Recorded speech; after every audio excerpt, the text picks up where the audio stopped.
So today we're gonna make chicken Fra Diavolo. If you're from New York, New Jersey, you will absolutely recognize Fra Diavolo. Normally it's done with shrimp or with seafood. You'll have like a mussels or a squingili, something like that. We're doing basically the same sauce. I'm gonna do just a little bit of a change up here that I think is nice. Let's get into prepping all the ingredients right now.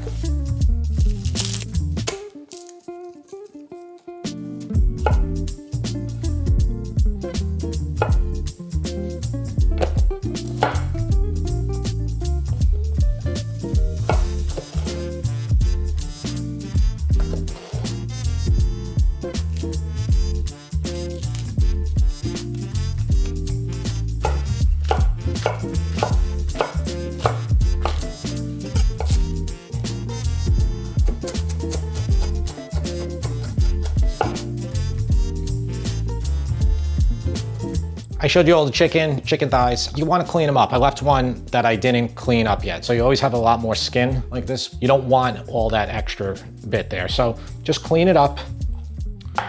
You know, sometimes you have like this, you can clean that up, but you don't have to go crazy with it. About here and there, that's good now. Before we get started, let's go over the ingredients really quick. I have 4 pounds here, but 3 pounds will be fine. So this is 1, 2, 3, 4, 5, 6, 9 chicken thighs, 1 tablespoon of lemon juice. We're gonna use more if we need to. That's about 12 cloves of garlic that I just kind of left whole and I chopped up the really big pieces. All right, if you don't like that much garlic, don't use it. You know, I know I'm always talking about that all the time. We have tomato paste, that's 3 ounces. I have crushed tomatoes. You can use whole, higher quality, expensive tomatoes if you want, but these Sclafani are really good. You know, I'm always mentioning these if you watch my videos. They're excellent and they're cheap. They're like $2 a can.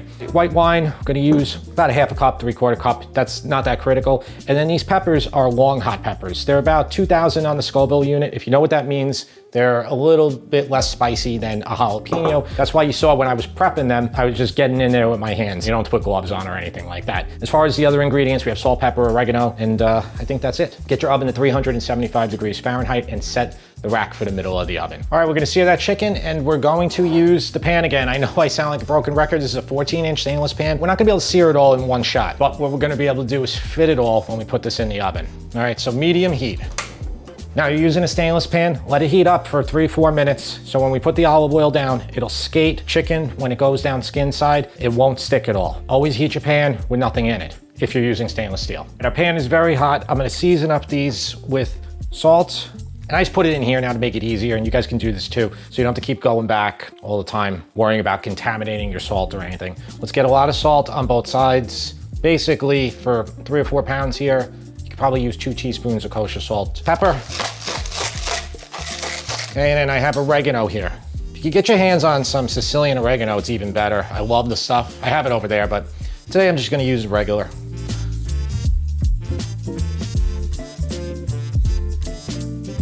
You can season a little bit of the other side too. I'm gonna press this in with my left hand. I'm gonna open up some olive oil with my right hand. And we're gonna put olive oil down and we're gonna get the chicken and skin side down.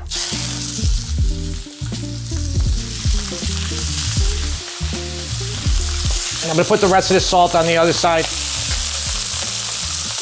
Oregano. Just don't touch these. Just let them go for like 5 minutes. They'll get really, really nice and brown, and then we'll flip them. That's all you have to do. Okay, they've been going for about 4 or 5 minutes. Turn them over. See, and they have this nice, gorgeous color right there. See that? Let them go for like 2 minutes on the other side. And see, they come up right away. They don't stick when you have your pan properly prepared. All right?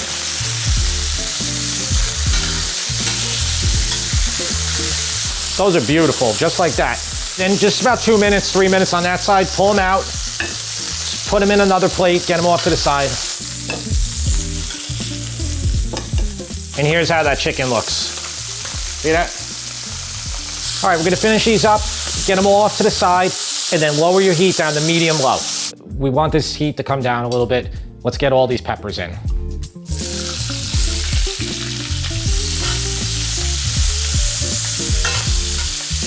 I want to cook these decently before I put the garlic in.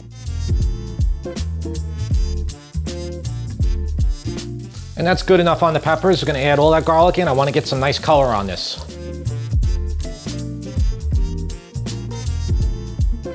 The best thing you can do before adding in the crushed red pepper to make it even spicier is to taste the pepper. So I'm going to taste one right now. Oh, I'm not allowed to do that over the pan.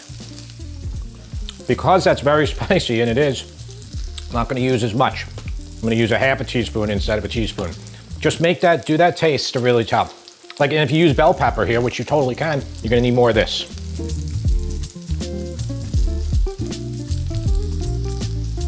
All right. Once there's enough color there, we're gonna put the tomato paste in.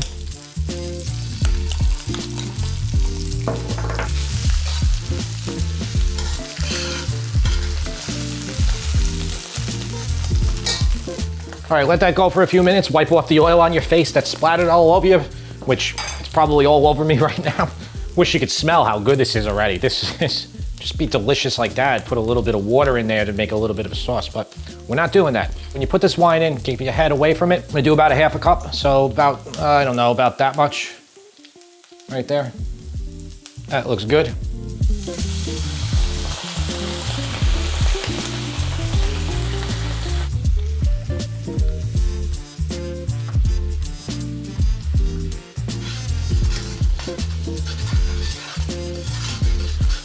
Once it cooks out, just lower it back, all right? That will evaporate quick. And then I'm gonna add the tomatoes in. And the lemon juice. I know it's crazy, right? You're making tomatoes that are more acidic. You know, everybody's always like, how do you get the acid out of the tomatoes? That acid will give you that characteristic Fra Diavolo taste. Bring this to a tiny bit of a simmer, and we're gonna get the chicken in, and then we're gonna get it in the oven until it's cooked.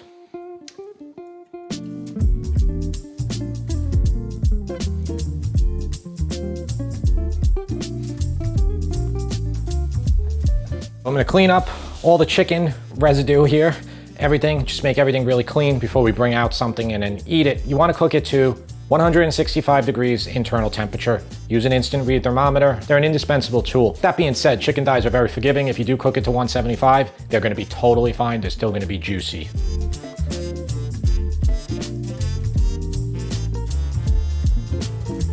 What do we got? 161, 162. Check another one too, just so you make sure they're all good. Try to get the fattest part of the thigh. That's a fat one right there. All right, we got 164.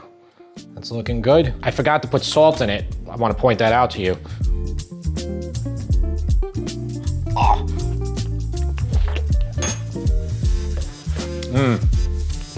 Delicious spice. It does need a tiny bit more salt. You know, you could even season a little bit more on the chicken. You could taste one. A lot of times chickens take salt twice. It's better to salt it again. I probably put in a half a teaspoon more salt in there, which is normally what I do for 1 can of Sclafani tomatoes. Gonna mix it in as best I can. Make sure you put some parsley on there. So I'm gonna sprinkle it all in there. Looks really nice like that. I ordered, I don't know if you remember, I broke one of my tongs, so I reordered the wrong size. This is cute. This is good for kids.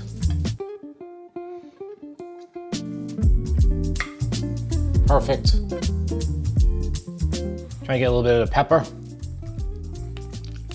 You could see the chicken here. I want you to see this. See like that? It's like different color.